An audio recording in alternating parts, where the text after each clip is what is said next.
সকালে গাড়ি স্টার্ট করার আগে গাড়ির যে বিষয়গুলো চেক করবেন, এক নম্বর হচ্ছে ইঞ্জিন অয়েল, যেটাকে আমরা মোবিলে বলে থাকি। আশা করি আপনারা জানেন কীভাবে ইঞ্জিন অয়েল চেক করতে হয়। ইঞ্জিনের যে ডিপস্টিক রয়েছে, এই ডিপস্টিকটা বের করে প্রথমে টিস্যু দিয়ে মুছে ফেলবেন। এরপরে আপনারা এখানে দেখতে পাচ্ছেন এখানে দুইটা ডট রয়েছে, উপরেরটা হচ্ছে ফুল আর নিচেরটা হচ্ছে লো। আপনার গাড়ির ইঞ্জিন অয়েল যদি লোতে চলে আসেন তাহলে ইঞ্জিন অয়েল ঢুকিয়ে ফুল পর্যন্ত রাখবেন। এবং বিভিন্ন গাড়ির ইঞ্জিনের সাইজ যেহেতু বিভিন্ন রকম, সেক্ষেত্রে যে গাড়িগুলো লাইট এবং মিডিয়াম ওয়েট হয়ে থাকে এই ধরনের বেশিরভাগ গাড়িতে দেখা যায় 5 লিটার ইঞ্জিন অয়েল ঢুকাতে হয়। আপনার গাড়ির ইঞ্জিনের সাইজ অনুযায়ী আপনার গাড়ির ইঞ্জিনের যে মোবিল কমে গেছে, যে ইঞ্জিন অয়েল একটু কমে গেছে, আপনাকে কতটুকু ইঞ্জিন অয়েল ঢুকাতে হবে সেটা আপনাকে আইডিয়া করে ঢুকাতে হবে। যদিও তেমন একটা বেশি ঢুকাতে হয় না, আপনার আইডিয়া অনুযায়ী আপনি ইঞ্জিন অয়েল ঢুকাবেন। 2 নম্বর হচ্ছে রেডিয়েটর। রেডিয়েটরে দুটি অপশন থাকে, একটা হচ্ছে রেডিয়েটর আর একটা হচ্ছে রেডিয়েটরের রিজার্ভ ট্যাঙ্ক। প্রথমে আপনি রেডিয়েটরের যে রিজার্ভ ট্যাঙ্ক রয়েছে ওটা চেক করবেন। ওই রিজার্ভ ট্যাঙ্কের দুটি অপশন থাকে, একটা হচ্ছে লো আর একটা হচ্ছে ফুল। যদি রেডিয়েটরের রিজার্ভ ট্যাঙ্কে পানি একদম লোতে চলে আসে তাহলে আপনি রেডিয়েটরে পানি ঢুকিয়ে ফুল পর্যন্ত রাখবেন। আর যদি রেডিয়েটরের পানি মিডিয়াম থাকে তাহলে তেমন কোনো সমস্যা নেই, তবে চেষ্টা করবেন সবসময় রেডিয়েটরের পানি ফুল পর্যন্ত রাখার জন্য। তবে এখানে আরেকটা বিষয় লক্ষ্য রাখবেন, রেডিয়েটরের যে রিজার্ভ ট্যাঙ্ক রয়েছে, ট্যাঙ্কের যে ক্যাপটি রয়েছে ওই ক্যাপ বরাবর ফুল রাখবেন না, ওইখানে যে দাগ দিয়ে থাকে ততটুকু রাখবেন। আপনি যদি ওই ক্যাপটার যে ক্যাপ রয়েছে ওইখানে যদি ফুল পর্যন্ত রাখেন, সেক্ষেত্রে আপনি যখন গাড়ি চালাবেন তখন গাড়ি এখানে রেডিয়েটরের যে পানি রয়েছে ওই পানিগুলো বাইরে বেরিয়ে আসবেন। তাই ওইখানে যে দাগ দিয়ে থাকে অ্যাপ পর্যন্ত রাখবেন। আর যদি রেডিয়েটরের পানি আপনি যখন গাড়ি সকালে স্টার্ট করবেন ওই সময় যদি চেক করেন, দেখতেছেন রেডিয়েটরের পানি একদম নেই, ওই ট্যাঙ্কটা একদম খালি, তাহলে রেডিয়েটরের যে মেন রেডিয়েটর রয়েছে ওই ক্যাপটা খুলে প্রথমে রেডিয়েটরে পানি ঢোকাবেন, এরপরে রিজার্ভ ট্যাঙ্কে পুল করবেন। তবে আপনাদের এখানে আরেকটা কথা বলা রাখি, অনেকে দেখা যায় রেডিয়েটরে নর্মাল পানি ঢুকে থাকে, যে পানিগুলো আমরা পান করে থাকি ওই পানিগুলো গাড়ির রেডিয়েটরে ঢুকে থাকে, কিন্তু গাড়ির কোম্পানি রিকমেন্ড করে থাকে গাড়ির রেডিয়েটরের জন্য আলাদা পানি কিনতে পাওয়া যায়, যেটাকে কুলেন্ট বলা হয়। তবে সবথেকে ভালো হচ্ছে গাড়ির রেডিয়েটরে কুলেন্ট এখন ভালো, কেননা আপনি যদি নর্মাল পানি ঢোকান রেডিয়েটরে, সেক্ষেত্রে পানিগুলো তাড়াতাড়ি শুকিয়ে যায় এবং পানি অনেক তাড়াতাড়ি গরম হয়, কিন্তু কুলেন্ট সহজে শুকায় না আর তাড়াতাড়ি গরম হয় না, যার কারণে গাড়ির ইঞ্জিনের জন্য সবথেকে ভালো হচ্ছে রেডিয়েটরের কুলেন্ট। 3 নম্বর হচ্ছে স্টিয়ারিং অয়েল। এখন যেহেতু 2 ধরনের স্টিয়ারিংয়ের গাড়ি রয়েছে, একটা হচ্ছে ম্যানুয়াল স্টিয়ারিং আর একটা হচ্ছে পাওয়ার স্টিয়ারিং। পাওয়ার স্টিয়ারিংয়ের যে গাড়িগুলো রয়েছে ওই গাড়িগুলোতে স্টিয়ারিং অয়েলের অপশন থাকে। আপনার গাড়িটি যদি পাওয়ার স্টিয়ারিং হয়ে থাকে তাহলে আপনি অবশ্যই পাওয়ার স্টিয়ারিংয়ের যে ট্যাঙ্ক রয়েছে স্টিয়ারিং অয়েলের ওই ক্যাপটা খুলে ওখানে চেক করবেন ওখানে স্টিয়ারিং অয়েল আছে কিনা। যদি স্টিয়ারিং অয়েল শুকিয়ে যায় তাহলে স্টিয়ারিং অয়েল ঢুকাবেন। এরপর 4 নম্বর হচ্ছে ব্রেক অয়েল। এটা খুবই গুরুত্বপূর্ণ, ব্রেক অয়েল ঠিক আছে কিনা সেটা অবশ্যই চেক করবেন।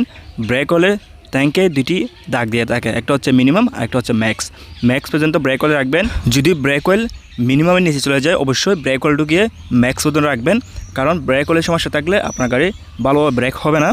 5 নম্বর হচ্ছে ব্যাটারি। যেহেতু অনেকগুলো ব্যাটারি রয়েছে, যে ব্যাটারিগুলোতে লিকুইড ঢুকাতে হয়, এক ধরনের পানি ব্যাটারিতে ঢুকাতে হয়। যদি ব্যাটারির পানি শুকিয়ে যায় সেক্ষেত্রে ব্যাটারি ভালোভাবে কাজ করে না। যদি আপনার গাড়ির ব্যাটারিটি লিকুইড টাইপের হয়ে থাকে তাহলে ব্যাটারির উপর যে ছোটো ছোটো ক্যাপ রয়েছে ওই ক্যাপগুলো খুলে ব্যাটারির পানি আছে কিনা সেটা চেক করে নেবেন। যদি পানি না থাকে তাহলে ওখানে ব্যাটারির পানি ঢোকাবেন। তবে এখন দেখা যায় বেশিরভাগ গাড়িতে ড্রাই ব্যাটারি ইউজ করা হয়। ড্রাই ব্যাটারি চেক করা তেমন কিছু থাকে না, শুধুমাত্র ব্যাটারির যে টার্মিনাল রয়েছে টার্মিনালগুলো চেক করতে হয়, বাকি ব্যাটারি লিকুইড ঢোকাতে হয় না যেহেতু ড্রাই ব্যাটারি। যদি আপনার গাড়ির ব্যাটারিটি ড্রাই ব্যাটারি হয়ে থাকে তাহলে ব্যাটারির যে টার্মিনাল রয়েছে ওই টার্মিনালগুলো ভালো আছে কিনা সেটা দেখবেন। ওইগুলো যদি লুজ থাকে সেক্ষেত্রে ওখান থেকে গাড়ি স্টার্ট করতে সমস্যা হতে পারে। 6 নম্বর হচ্ছে গাড়ির টায়ারের হাওয়া ঠিক আছে কিনা দেখবেন। গাড়ির সব চাকা চেক করে দেখবেন সব চাকায় সেম হাওয়া আছে কিনা। যদি কোনো চাকায় হাওয়া কম থাকে তাহলে আপনি অবশ্যই ওই চাকা হাওয়া ঢুকিয়ে সব চাকাতে সেম হাওয়া রাখবেন। তবে এখানে আরেকটা বিষয় রয়েছে, বিভিন্ন গাড়িতে দেখা যায় বিভিন্ন রকমের টায়ারের হাওয়ার প্রেশার থাকে। কিছু কিছু গাড়ি দেখা যায় পিছনের চাকাগুলোতে হাওয়ার প্রেশার একটু বেশি থাকে এবং সামনের চাকাগুলোতে হাওয়ার প্রেশার একটু কম থাকে। আবার কিছু কিছু গাড়িতে দেখা যায় সব চাকাতে সেম হাওয়া রাখার জন্য গাড়ি কোম্পানি রিকমেন্ড করে থাকেন। সেক্ষেত্রে আপনার গাড়ির টায়ারে কতটুকু হাওয়া রাখবেন সেটা আপনার গাড়ির যে ম্যানুয়াল রয়েছে ওই ম্যানুয়ালে আপনি পড়ে দেখবেন। 7 নম্বর হচ্ছে আপনার গাড়িতে ফুয়েল এবং গ্যাস আছে কিনা চেক করবেন। অনেকগুলো গাড়ি রয়েছে যে গাড়িগুলো শুধুমাত্র ফুয়েল দিয়ে চলে, যেটাকে আমরা তেলে বলে থাকি। আপনার গাড়ি শুধুমাত্র যদি তেল দিয়ে চলে তাহলে তেল আছে কিনা চেক করবেন। আর আপনি যদি গ্যাস দিয়ে গাড়ি চালান তাহলে আপনার গাড়িতে গ্যাস আছে কিনা সেটা চেক করবেন। কেননা আপনার গাড়িতে যদি আপনি তেল অথবা গ্যাস চেক না করেন অনেক সময় দেখা যায় গাড়ি স্টার্ট হয় না অথবা কিছু দূর যাওয়ার পর স্টার্ট অফ হয়ে যায়। এখন আসল কথা হচ্ছে গাড়ির এই 7টা বিষয় কি প্রতিদিন সকালে গাড়ি স্টার্ট করার আগে চেক করতে হবে। আসলে এই 7টা বিষয় আপনাকে প্রতিদিন সকালে গাড়ি স্টার্ট করার আগে চেক করতে হবে না, কারণ আপনার গাড়ি যদি নতুন হয়ে থাকে, আপনার গাড়ির ইঞ্জিনে যদি কোনো সমস্যা না থাকে, তাহলে গাড়ির ইঞ্জিনের ভিতরে যে 5টা বিষয় রয়েছে এই 5টা বিষয় আপনি এক সপ্তাহ অথবা 15 দিন পর চেক করতে পারেন। কারণ আপনার গাড়ির ইঞ্জিন যদি ভালো হয়ে থাকে, আমরা সাধারণত লাইট এবং মিডিয়াম ওয়েটের গাড়িগুলোতে দেখা যায় 5000 কিলোমিটার পর ইঞ্জিন অয়েল চেঞ্জ করি, অনেকে দেখা যায় এর আগে চেঞ্জ করে ফেলেন। সেক্ষেত্রে আপনার গাড়ির ইঞ্জিন যদি ভালো হয়ে থাকে, আপনি যখন ইঞ্জিন অয়েল একবার ফুল করবেন 5000 কিলোমিটার চালানোর আগ পর্যন্ত হয়তো আপনার গাড়ির ইঞ্জিন অয়েল শুকাবে না। তারপরে আপনি এক সপ্তাহ অথবা 15 দিন পর চেক করতে পারেন। আর যদি আপনার গাড়ির ইঞ্জিনের সমস্যা থাকে, অনেক গাড়িতে দেখা যায় ইঞ্জিন অয়েল তাড়াতাড়ি শুকিয়ে যায়, 5000 কিলোমিটার আগে দেখা যায় বারবার ইঞ্জিন অয়েল শুকিয়ে যায়। সেক্ষেত্রে আপনি প্রতিদিন ইঞ্জিন অয়েল চেক করতে পারেন। ঠিক একইভাবে গাড়ির ইঞ্জিনের আরও যে বিষয়গুলো নিয়ে আপনাদের সাথে কথা বলেছি, এগুলো যদি আপনার গাড়ির ইঞ্জিনের সমস্যা থাকে তাহলে আপনি প্রতিদিন চেক করবেন।